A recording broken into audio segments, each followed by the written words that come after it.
ታሪኩ የሚጀምረው እዝጋ ነው። አንዲት ጓደኛዬ ሳውዲ አረቢያ ትመጣለች። ሳውዲ አረቢያ የመጣችው እኔ የምሰራው ልጅቷ ቤት ነው፣ እሷ የምትሰራው እናቷ ቤት ነው። ከዛ በኋላ ልጅቷ እናቷ ቤት ስትመጣ እኔ በፊት ነው የመጣሁት እና እሷ እናቷ ቤት ታለች፣ እኔ እዛ አልሄድም። ምክንያቱም ሁለታችንም ኢትዮጵያዊ ስለሆን ማለት ነው። ከዛ በኋላ ያቺ ልጅ 2 ወር ምናምን እስከምትቆይ ድረስ በጣም ጥሩ ልጅ ናት። ብታያት ልጅ ስትወድ ምናምን ይሉኝ ነበር። በጣም ነው የሚያካብሩት። ከዛ በኋላ ግን ምን ተፈጠረ? እስከ መጨረሻው አዳምጡት። ከዛ በኋላ ልጅቷ ለብዙ ጊዜ አንገናኝም ልጅቷ ጋር ስልክም አልተቀያየርንም። በቃ ኢትዮጵያዊ ነን፣ ግን እንገናኝ አይፈቅዱልንም፣ ስልክም የለንም። ከ2 ወር በኋላ ግን ያጋጠማት ነገር ከብዳል። እስከ መጨረሻው አዳምጡት። ከዛ በኋላ ይቺ ልጅ ሲሰራሰራ ቆየች። መሀከል ላይ ያማት ጀመር እንዲህ ጉፋን ነው ምናምን ነው የሚሉት ሰዎች ሲነግሩኝ ማለት ነው። ጉፋን ይዞ ትላለች፣ ራሷን አማታት ምናምን ነው የሚሉት። አንድ ቀን ላይ እኔ አላውቅም እኛ ቤት መጥተው ነው መሰለኝ። ይሄን እኮ እኔ ቤት ነው ያለው፣ ግን ለኔ አልተነገረችም ሴትዮና ልጅቷ ያለችው እኔ ሻወር ቤት ነው እኔ የምጠቀምበት ማለት ነው። ከዛ በኋላ የሴትዮዬ እህቷ አለች መጣችና የማትጠቀሚው ልብስ ካለ ስጭኝ አለች። የሚገርም ወላሂ ለአዚም የሷን ልብሷን ራሱ ዩኒፎርም ነው እኮ እንግዲህ ዩኒፎርሟን ራሱ አላመጡላትም፣ ምንም ልብስ አላመጡላትም ልጅቷን ማለት ነው። እኔ ደግሞ አላወኩም ለሷ ለእህቴ ነው ለእኔ ማለት እህቴ ናት። ማንኛውም ኢትዮጵያ እህትና ወንድሞች ነው። ለማን ነው አልኳት። እኔ የት ልሄድ ነው አልኳት። እናታቸው ታማሚ ነበረች እና ከሷ ጋር ብዙ ጊዜ ስለሚሄድ የት ልሄድ ነው አልኳት። አይ አንቺ አይደለም አለች። ምክንያቱም መናገር አልፈለጉም። አላየኋትም። አጠገቤ ተቀምጣ ግን ድምፅም አልሰማም። ለማን ነው ስላቸው እንደዚህ አሉ። ከዛ ዝም ብዬ እኔ ወላሂ ስጀመር ማልፈልገውን አይደለም ሻርብ ምናምን ሰጠኋት። የኔም ጥሩ ልብስ ባይኖረኝም ጥሩ ያለኝ ሰጠኋት። ከዛ በኋላ ግን ሴትዮዋን ክጄ ጠየኳት። ማማ ነው የምላት። ማማ ምንድን ነው ምስ መሆኗ ነው አልኳት። መጀመሪያ ላይ እኮ 2 ወር እስከሚሆናት ድረስ በጣም ጥሩ ልጅ ናት፣ ብታያለች ስትወድ ምናምን ነበር የሚሉት። እኔ እንጃ አሞኛል እያለች ነው፣ እየዋሸች ነው፣ ስራ ስለማትወድ ነው ምናምን አለችኝ።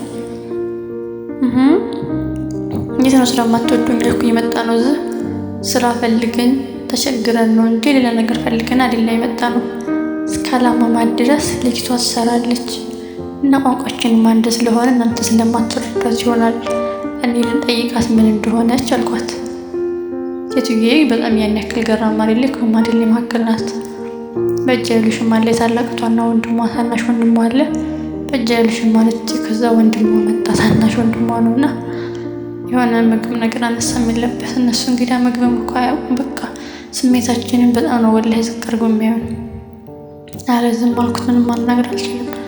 ከዛ ግሱንም ለመንኩት ወላሂ ለአዚም ለያዝ አልኩት። እራሱ በጣም አለቀስኩ። አንድ ሱስ ተቀምጠን ማየት አለመቻል ማለት ምን ያክል ከባድ እንደሆነ ማወቅ ትችላላችሁ። ከዛ በኋላ ልጅቷ ምንድን ነው እኔም አላወቅኩም ምን እንደሆነች። አሟት ነው መስራት አትፈልግም፣ አብዳለች። እንጂ ምንም አውቀው ነገር የለም። ከዛ በኋላ ሻወር ወሰደች። ልብስ ከኔ ጋር ወስደው አለብሷት። አስቡ ጥሩ ልጅ ናት ስሏት የነበሯት ልጅ እንግዲህ እኮ ታላማት አግባ እንደማትሄድ አውቃለሁ እኔ። አካሄድም ወላሂ አትሄድም፣ እነዚህ የመጣን ስራ ነው። ከዛ በኋላ ያቸለኝ እኔ ልብስ ካለበሷት በኋላ በር ላይ ሆኜ ስትወጣ አየኋት። በቃ ፊዚካሏ ኖርማል አይደለም፣ ግን ወላሂ ለአዚም ነው የምላችሁ እያለቀስኩ ነው የለመንኳቸው ሰዎቹ ማለት ነው። ቋንቋችን አንድ ስለሆነ ልጠይቃት ምን እንደሆነች ምናምን ስላቸውን ቢያሉኝ እሷ ከሄደች በኋላ ግን እኔ ያሰሬ ልጅ አለች አቷ ጋር የምትቀመጥ እሷ እኮ የሆነ ዝም ብላ የሆነ መጅኑን ምናምን አለችኝ። የሆነ እንዲብድ ነው የሚያደርጋት።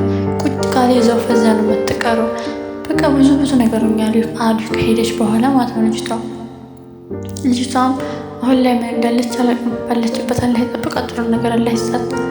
እና ምን ልላችሁ ፈልጌ ነው አረቦች ገና ስንመጣ ምግብም ልብስም የማይሰጡን ነገር የለም። ቆየት ካለ በኋላ ግን ብዙ ነገር ይፈጠራል። በምግብም ቢሆን በልብስም ቢሆን ልብስ እንግዲህ አይሰጧችሁም፣ ልበሱ ችግር የለውም። በምግብ በኩል ግን ራሳቸውን ጠብቁ፣ አትጨናነቁ። ስትጎዱ እንኳን አረቦቹ ባዳ የሆነው ቀርቶ የሀገራችን ሰው ራሱ ያን ያክል አይፈልግም።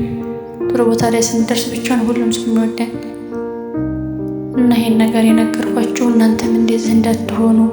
አረቦቹ ወዱኛል ብላችሁ ራሳችሁን አትጣሉ።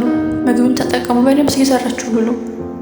ወላሂ ምግብ ካልበላን እንታመማለን። ሀገር ስንገባ ብዙ ያሰብንለትና እንደዚህ ብዙ የሆነለት ህይወት እንዲሁ ነው የሚቀረው እና ከዚህ ህይወት ትማራላችሁ ብዬ ስላሰብኩ ነው እየነገርኳችሁ ያለሁት። ልጅቷንም አላህ ያግዛት፣ እኛንም ባያለንበት አላህ ይጠብቀን። እስካሁን ድረስ ታዳምጡ ከቆያችሁ ደግሞ ቪዲዮ ላይክ፣ ሰብስክራይብ አድርጉ ማለት ነው።